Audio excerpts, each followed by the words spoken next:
Yo nunca creí en fantasmas, hasta que trabajé solo en una planta de reciclaje a las 3 de la mañana, y vi eso salir del triturador de vidrio. Lo que vi esa noche cambió todo lo que pensaba sobre la muerte, y sobre lo que pasa con las cosas que desechamos. Me llamo Thomas, tengo 34 años, y durante 5 años trabajé en el turno nocturno de una planta de reciclaje en Berlín. No era el trabajo de mis sueños, pero pagaba las cuentas. El trabajo era sencillo: supervisar las cintas automáticas, hacer mantenimiento preventivo y asegurarme de que nada detuviera el sistema durante la madrugada. La planta funcionaba las 24 horas, pero de medianoche a 6 de la mañana, prácticamente estaba solo. Solo yo y Klaus, el guardia de seguridad que se quedaba en la entrada principal, a unos 300 metros del almacén donde trabajaba. El lugar era enorme.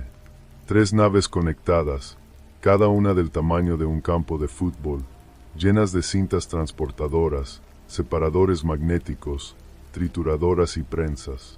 Durante el día había al menos 15 empleados circulando. Por la noche, solo quedaban el zumbido constante de las máquinas, yo, y ese olor característico a plástico quemado mezclado con papel húmedo. Siempre fui escéptico. Mi abuela solía contarme historias de fantasmas cuando era niño, pero yo las veía como supersticiones. Creía en cosas concretas, tangibles, física, química, mecánica.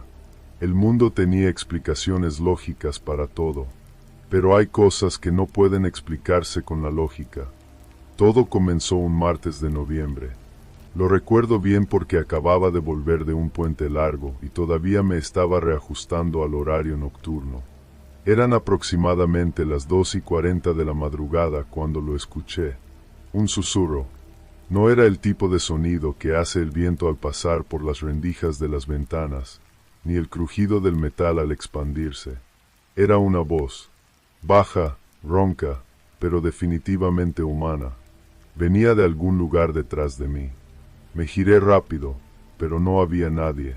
Solo la cinta número 3 funcionando en piloto automático, transportando botellas de PET hacia la trituradora. Las luces fluorescentes del techo parpadeaban de vez en cuando, como siempre. «Klaus», grité, pensando que quizá el guardia había venido a revisar algo. Ninguna respuesta. Volví a mi trabajo, ajustando la presión de la prensa hidráulica en el área de cartón. Pero la sensación de que alguien me observaba no me dejaba en paz. ¿Conocen ese escalofrío en la nuca? Esa certeza instintiva de que hay ojos sobre ti. Era exactamente eso. 10 minutos después, lo oí otra vez. Esta vez, más claro. ¿Ayuda? Mi corazón se aceleró. Solté la llave inglesa que tenía en la mano y caminé hacia el sonido. Venía del pasillo que conectaba el almacén principal con el depósito de vidrio. Era la parte más antigua de la planta, con paredes de ladrillo expuesto y poca iluminación. Encendí la linterna del celular y entré al pasillo. El aire allí era diferente, más frío, más pesado. Mi respiración formaba pequeñas nubes de vapor. Y entonces la vi. Al final del pasillo, a unos 20 metros de distancia, había una figura. Era imposible distinguir si era hombre o mujer. Parecía más una silueta, como si alguien hubiera recortado un pedazo de oscuridad y le hubiera dado forma humana. Pero lo que me paralizó no fue su forma, sino lo que salía de ella. Goteaba. Algo negro, viscoso, caía de su cuerpo como tinta, formando un charco en el suelo. Pero no era tinta, era más espeso, más orgánico. Y el olor, Dios, el olor era algo podrido, algo que debería haber estado enterrado hace mucho tiempo. ¿Quién? ¿Quién está ahí? Mi voz tembló de una manera que no escuchaba desde niño. La figura no respondió. Solo se quedó allí, goteando, inmóvil. Di un paso adelante, luego otro. Mi mente de ingeniero trataba de encontrar una explicación. Tal vez era un indigente que se había colado en la planta. Tal vez una sombra creada por la mala iluminación. Tal vez. La figura giró la cabeza, no despacio, no de manera natural. Fue un movimiento brusco, mecánico, como el de una muñeca manipulada, y aunque no podía ver un rostro, sentí que me miraba directamente a los ojos. Mi cuerpo entró en puro pánico. Me di la vuelta y corrí. No pensé, no razoné, solo corrí. Escuché detrás de mí un sonido, no un grito, ni pasos, sino algo como un suspiro profundo, seguido del arrastre pesado de algo sobre el suelo. Corrí hasta el almacén principal y llamé a Klaus. Klaus, hay alguien aquí, en el pasillo del depósito de vidrio, alguien extraño, yo. Tranquilo, Thomas. Estoy viendo todas las cámaras. No hay nadie más que tú. No, lo vi. Había alguien ahí, había. Voy para allá. Espérame. Cuando Klaus llegó, 30 segundos después, fuimos juntos al pasillo. No había nada, ninguna figura, ningún charco negro, solo el pasillo vacío y helado. Estás trabajando demasiado, amigo, dijo Klaus dándome unas palmadas en el hombro. Ese turno solo te está agotando, has pensado en tomarte unos días. Quería creerle. Quería creer que todo había sido mi imaginación, cansancio, alguna alucinación causada por la falta de sueño. Pero yo sabía lo que había visto. En los días siguientes evité ese pasillo. Hacía mi trabajo solo en los almacenes principales, sin acercarme al depósito de vidrio. Las noches pasaron sin incidentes, y casi logré convencerme de que había sido un episodio aislado. Hasta el jueves de la semana siguiente. Era una noche particularmente agitada. Un camión había hecho una entrega enorme de material reciclable antes de la medianoche, y las cintas estaban trabajando a su máxima capacidad. Yo estaba monitoreando todo desde el panel de control cuando escuché la alarma de la cinta número 6, la que llevaba el vidrio hacia la trituradora. Algo estaba atascando el sistema. Maldije en voz baja y fui a revisar. La cinta 6 quedaba parcialmente dentro del depósito de vidrio, justo el lugar que había estado evitando. Pero no tenía opción. Si la cinta se detenía por completo, reiniciar el sistema tomaría horas.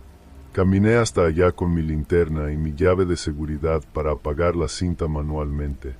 El sonido del vidrio siendo procesado era ensordecedor, fragmentos rompiéndose, metal chirriando, máquinas triturando sin descanso.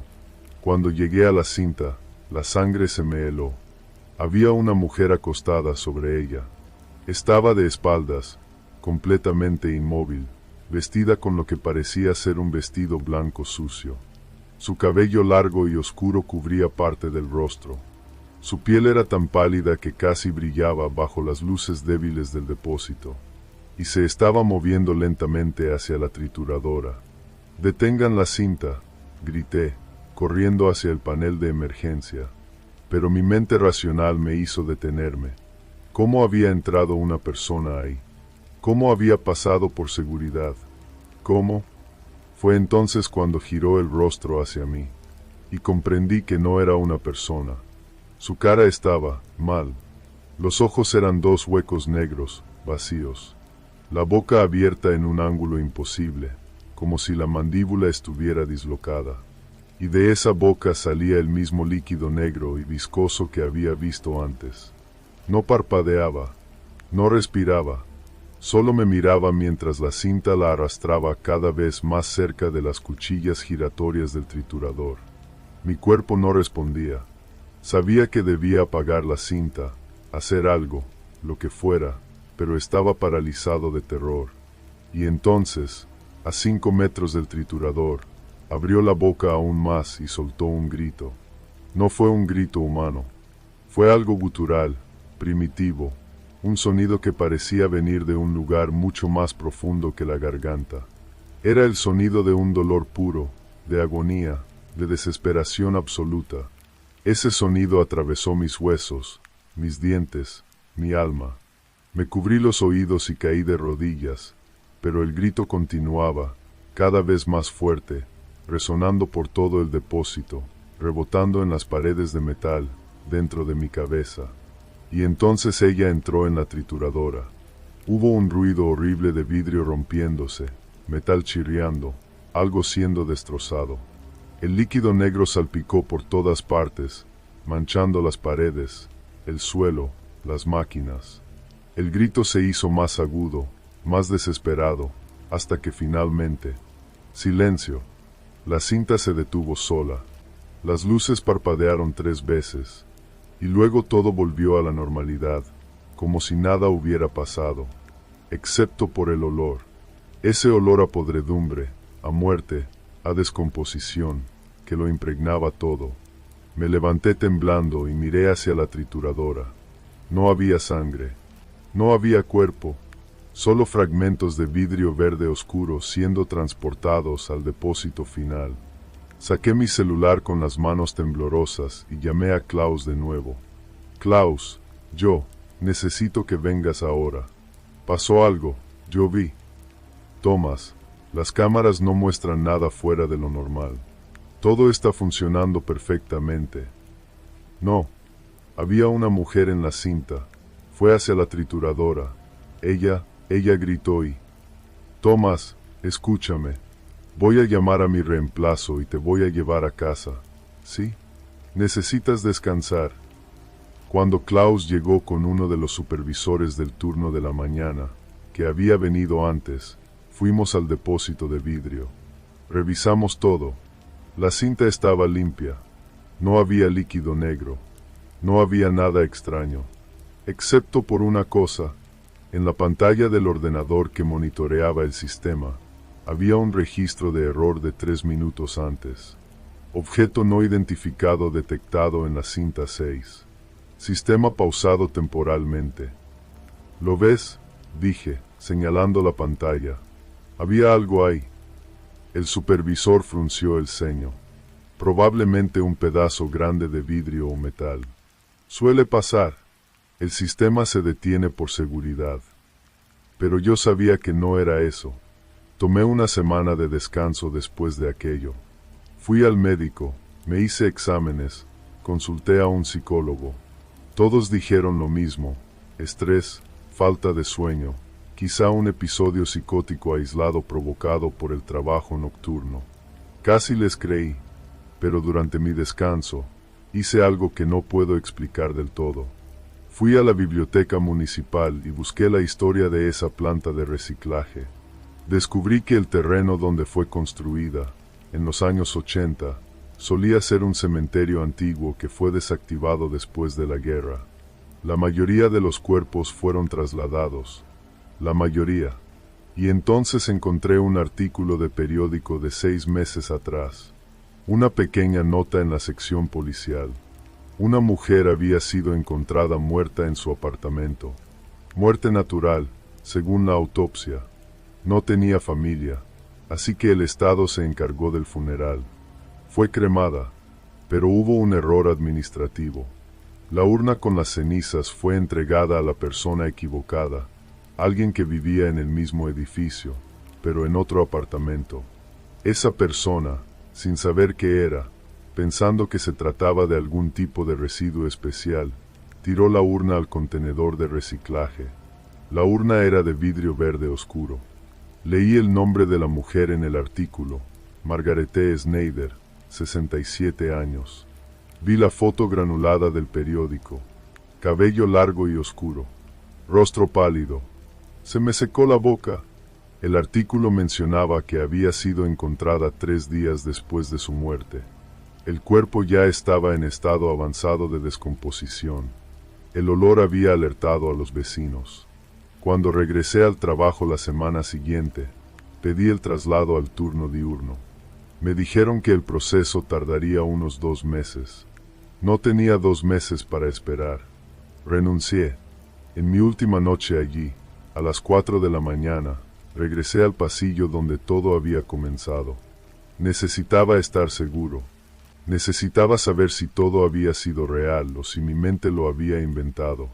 El pasillo estaba vacío, silencioso, frío como siempre, pero en el suelo, justo en el lugar donde había visto aquella figura por primera vez, había algo, una sola huella.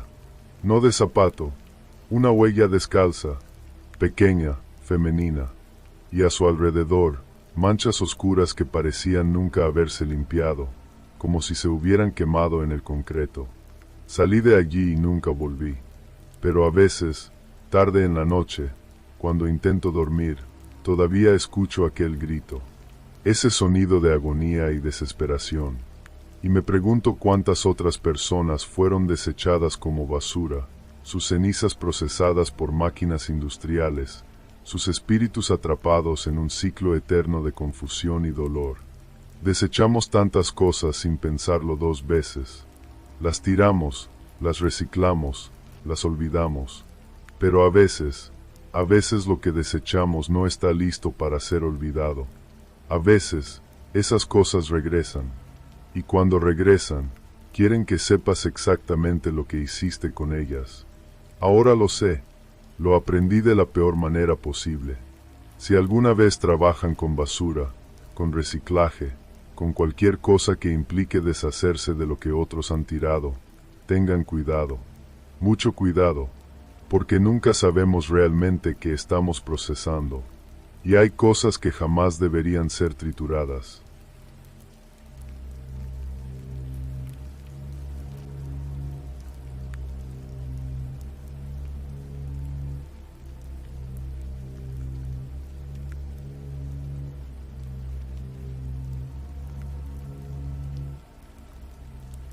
¿Existe algo peor que encontrar un objeto maldito en la basura? Sí, llevarlo a tu propia casa. Y eso fue exactamente lo que hice. Lo que ocurrió en los siguientes 7 días destruyó mi vida, casi mata a mi familia y me hizo cuestionar todo lo que creía sobre el mundo real. Mi nombre es Ricardo, soy recolector de basura en Guadalajara, y esta es la historia más aterradora que escucharás hoy. Y te juro por todo lo sagrado, cada palabra es verdad. He trabajado como recolector de basura durante 12 años. 12 años recorriendo las calles de Guadalajara antes del amanecer, cuando la ciudad todavía duerme y las sombras parecen más largas, más densas, más vivas. Mi equipo es pequeño, yo, mi primo Ernesto y nuestro supervisor, don Manuel, un hombre de 60 y tantos años que ya ha visto de todo en este oficio. Podrías pensar que ser recolector de basura es un trabajo simple, sucio, sin sorpresas. Pero te equivocas, muy equivocado. Cada semana encontramos cosas que la gente tira para olvidar. Fotos familiares rotas, cartas de amor destruidas, objetos personales que cargan historias que nunca conoceremos del todo. Don Manuel siempre decía, Ricardo, cada bolsa de basura es un secreto que alguien quiere enterrar, y nosotros somos los sepultureros de esos secretos. Nunca había entendido completamente lo que quería decir. Hasta aquel martes de octubre. Era una noche fría, de ese frío que se mete en los huesos incluso con el uniforme grueso. Estábamos en la colonia americana, un barrio antiguo donde las casas tienen esa arquitectura colonial que se ve hermosa de día, pero de noche esas construcciones parecen observarte con sus ventanas oscuras como ojos vacíos. 3:15 de la mañana. Recuerdo la hora exacta porque miré mi celular cuando Ernesto gritó desde el fondo del camión. Ricardo, ven a ver esto. Bajé de la cabina, molesto. Ernesto tenía la pésima costumbre de llamarme para ver cualquier cosa mínimamente interesante que encontraba en la basura. La semana pasada fueron revistas viejas de los 70. Antes de eso, una colección de discos de vinil rotos. Pero cuando llegué hasta él, vi que esta vez era distinto. Era un espejo de cuerpo entero, de pie, con un marco trabajado en madera oscura que parecía ébano. La moldura tenía tallados elaborados, flores y hojas entrelazadas en patrones hipnóticos. Y el espejo estaba perfecto, ni una sola grieta, ni manchas, ni ese empañamiento que suelen tener los espejos antiguos. ¿Por qué alguien tiraría esto?, preguntó Ernesto, pasando la mano por la moldura. Esto debe valer una fortuna. Don Manuel se acercó, sosteniendo su linterna. Cuando la luz iluminó el espejo, vi su reflejo, y por un segundo, solo un segundo, tuve la impresión de que su reflejo no se movió exactamente como él. Hubo un retraso de medio segundo, quizá menos, pero estaba ahí. «Déjenlo ahí», dijo don Manuel, su voz cargada de una seriedad que nunca le había escuchado antes. «¿Está bromeando, don Manuel?» Ernesto rió. «Esto vale por lo menos 3,000 pesos. Mi esposa adoraría tenerlo en la sala». Dije que lo dejen. Don Manuel apuntó la linterna directamente al espejo, y juro que vi algo, una sombra que no debía estar allí, moviéndose dentro del reflejo.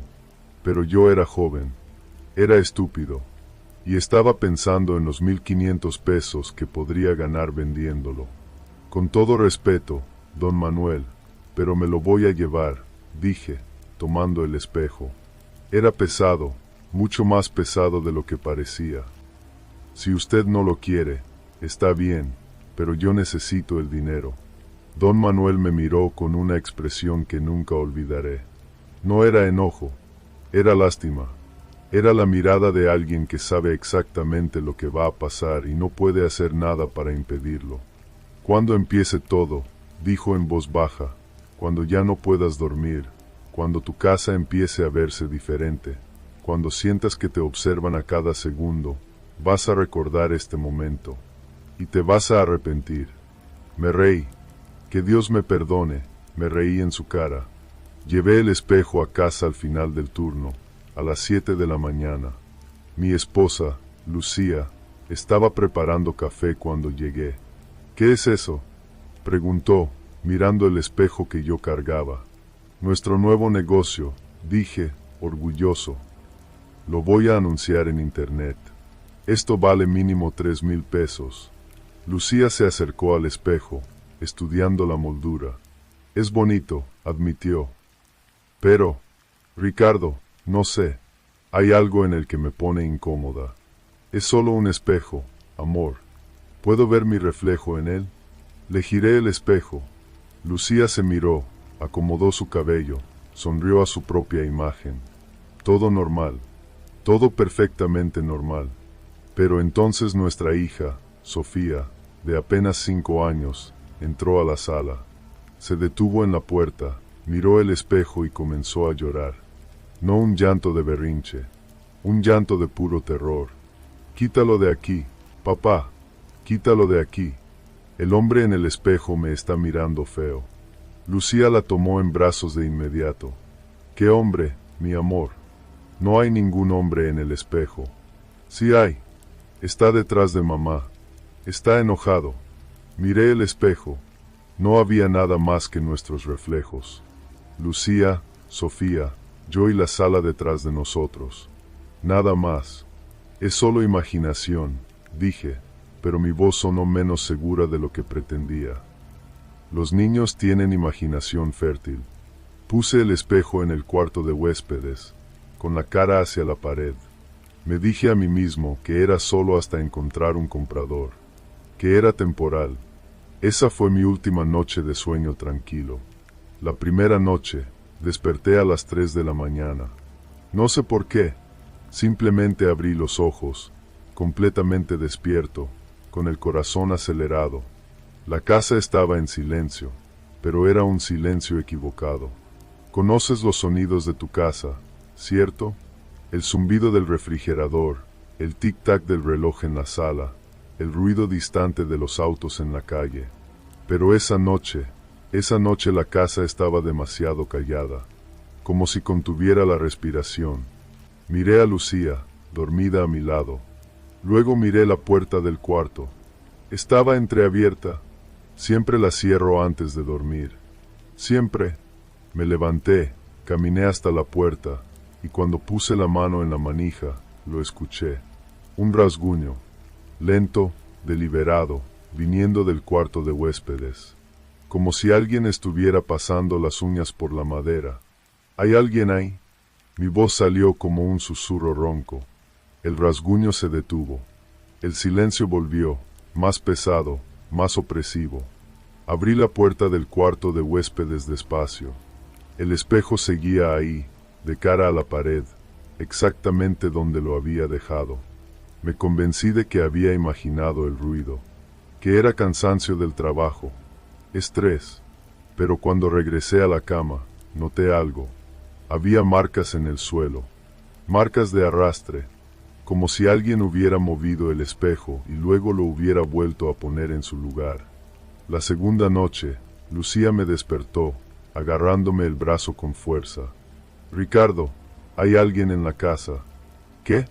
Escuché pasos en el pasillo, pasos pesados.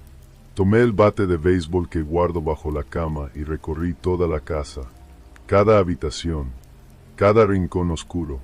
Nada, todas las puertas y ventanas cerradas desde dentro. Nadie había entrado, pero cuando regresé al cuarto, Lucía estaba pálida, sentada en la cama, mirando fijamente al pasillo.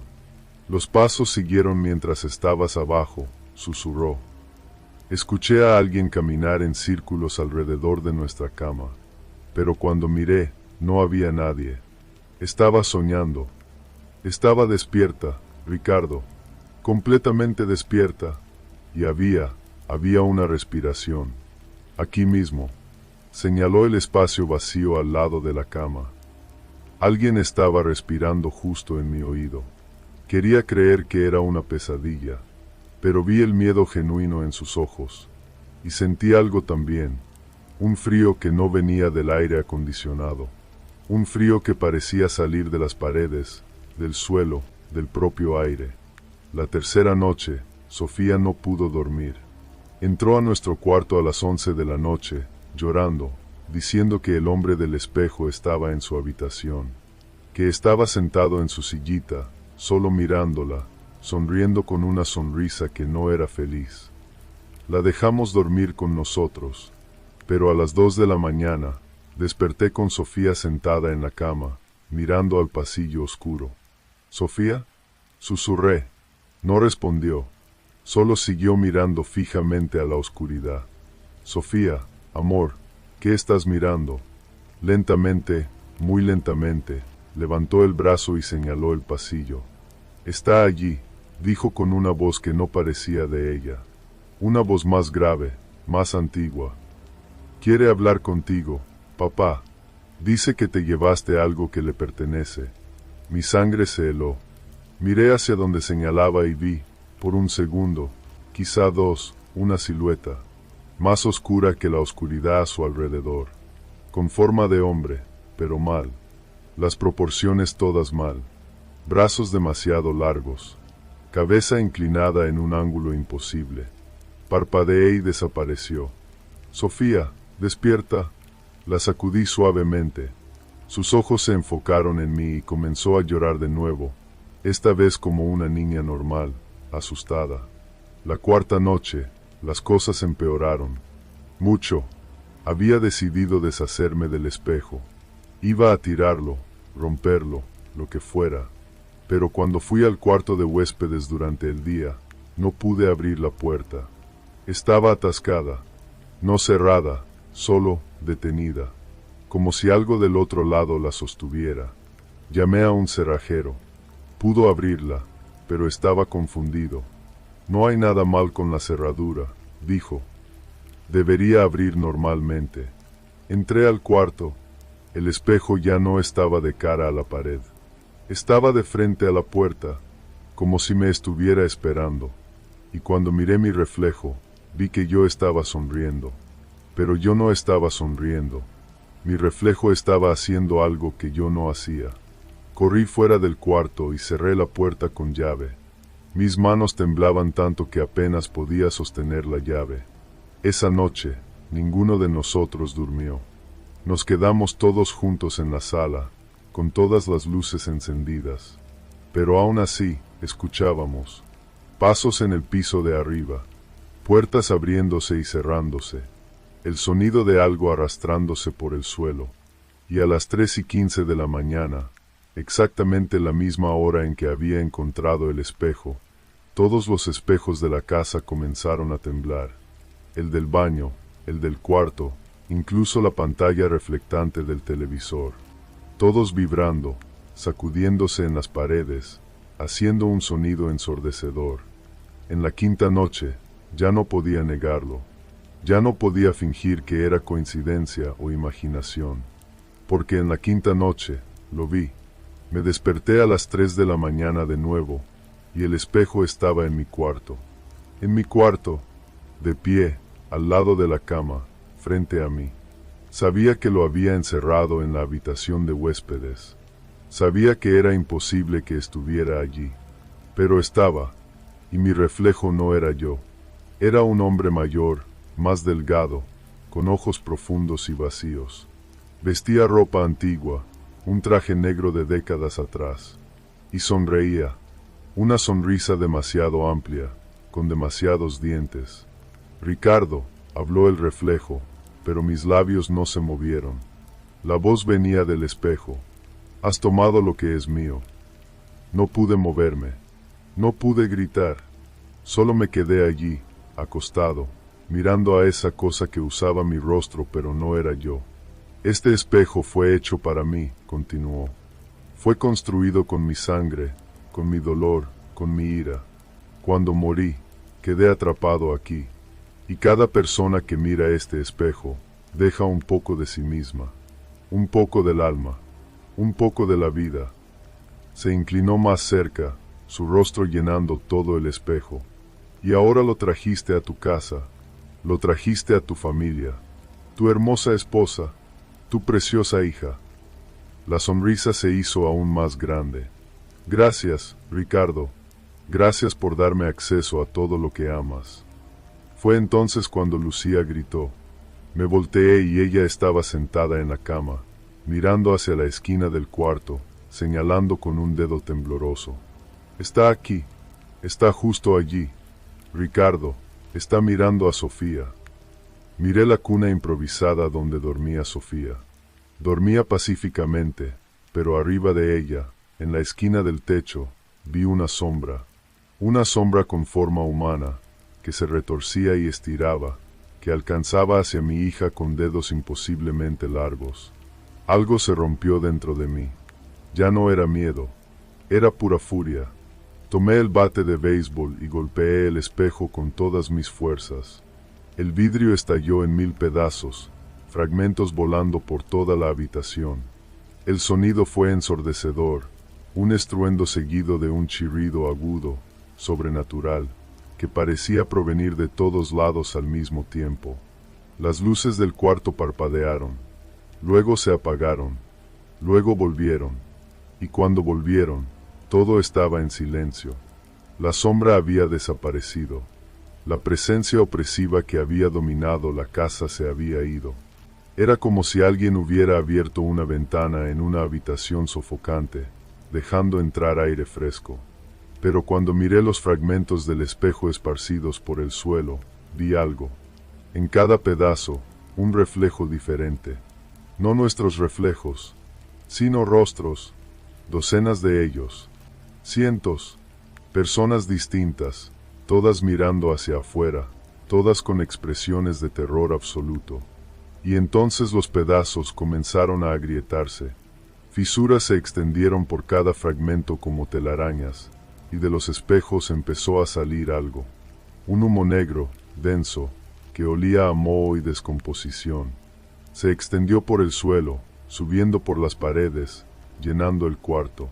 «Sal de la casa», le grité a Lucía. «Toma a Sofía y sal ahora». Corrí tras ellas, pero cuando llegué a la puerta del cuarto, me golpeó en la cara. Sola. Intenté abrirla, pero estaba cerrada. Afuera, escuchaba a Lucía gritar mi nombre, golpear la puerta, pero no podía alcanzarla. El humo se estaba volviendo más denso. Apenas podía respirar. Y entonces escuché risas. No una risa, cientos de ellas. Voces superpuestas, algunas graves, algunas agudas, algunas que parecían venir de muy lejos. «Nos liberaste», decían las voces al unísono. «Liberaste a él. Liberaste a todos nosotros». La temperatura se desplomó. Mi aliento se transformó en niebla, y vi formas materializándose en el humo. Figuras humanas, pero distorsionadas, deformes. Todas avanzando hacia mí, brazos extendidos, bocas abiertas en gritos silenciosos. Fue entonces cuando escuché la voz de don Manuel afuera. Ricardo, no luches contra ellos. Debes disculparte. Debes pedir perdón. Perdón, grité de vuelta, mi voz ahogada por el humo. ¿Perdón por qué? Por perturbar su descanso, por romper la prisión. Debes pedir que te perdonen y dejen en paz a tu familia. Las figuras estaban a centímetros de mí ahora. Podía sentir el frío emanando de ellas, ver los horribles detalles de sus rostros deformados. Perdónenme, grité, cayendo de rodillas. Perdónenme. No lo sabía. No entendí. Por favor, dejen en paz a mi familia. Dejen en paz a mi hija. Pueden llevarme si quieren, pero dejen a ellas en paz. Las figuras se detuvieron. El humo comenzó a disiparse, y escuché una voz, diferente de las otras. Amable. Triste. No lo sabías, dijo la voz. Ninguno de nosotros lo sabía. Fuimos atrapados por alguien que quería controlarnos, usarnos. Pero tú nos liberaste. Ahora podemos descansar. El humo se recogió, regresando a los fragmentos del espejo. Uno por uno, los pedazos se transformaron en cenizas, desapareciendo como si nunca hubieran existido. La puerta se abrió. Lucía y Sofía entraron corriendo, abrazándome. Don Manuel estaba detrás de ellas, sosteniendo una cruz y un frasco de agua bendita. Se acabó, dijo, pero necesitamos limpiar esta casa, completamente.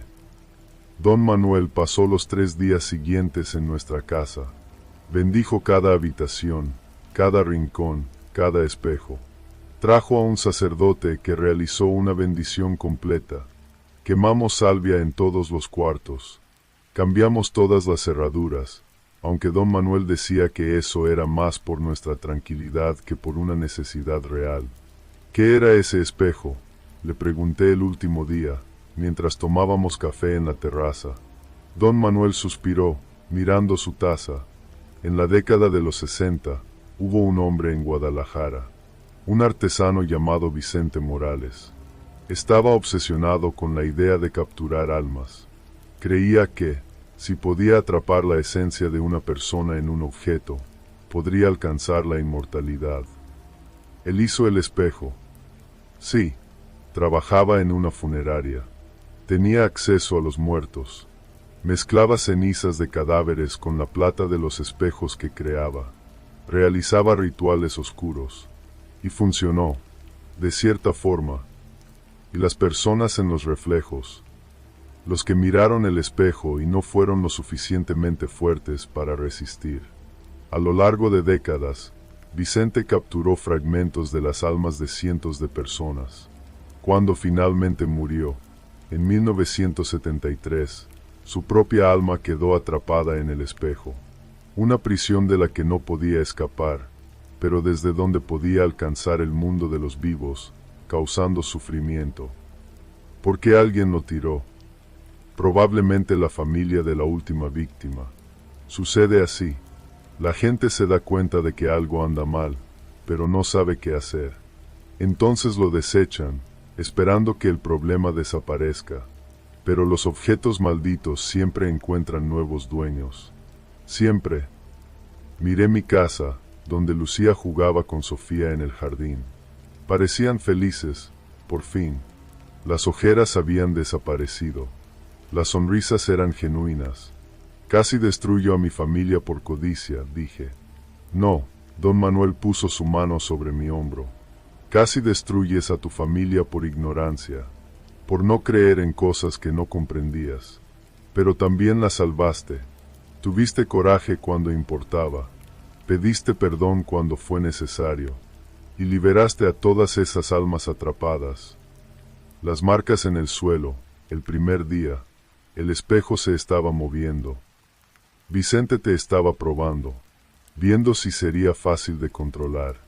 Los espejos malditos tienen un tipo de inteligencia, una conciencia depredadora. Bebí mi café, pensando en todo. Don Manuel, ¿cómo supo? ¿Cómo supo de inmediato que ese espejo era peligroso? Él levantó su taza, pero antes de beber, dijo, porque encontré el mismo espejo hace 30 años, en la misma calle, y en esa época, un colega mío lo llevó a su casa. Se detuvo, sus ojos distantes. Nunca volvió a ser el mismo después. Está internado hasta hoy en un hospital psiquiátrico, murmurando sobre el hombre en el espejo que robó su rostro. Un frío recorrió mi espalda. ¿Y usted lo tiró? Sí, pero los objetos malditos son como semillas malas. Puedes arrancarlas de tu jardín, pero siempre encuentran otro lugar para crecer. Don Manuel se fue esa tarde. Antes de salir, me dio una medalla de San Miguel Arcángel y dijo que Sofía debía usarla siempre. Y Ricardo, dijo ya en la puerta, si alguna vez encuentras algo en la basura que sea demasiado perfecto, demasiado bonito, demasiado valioso, déjalo allí. Algunas cosas se tiran por una razón, y esa razón rara vez es buena. Han pasado 6 meses desde esa semana. Sigo trabajando como recolector de basura, pero ahora, cuando veo algo valioso en la calle, paso de largo. No lo toco, no lo pienso 2 veces, porque aprendí que no todo lo que brilla es oro, y no todo lo que parece un hallazgo es una bendición. A veces, las cosas más valiosas que encontramos en la basura son las lecciones que aprendemos al dejarlas allí.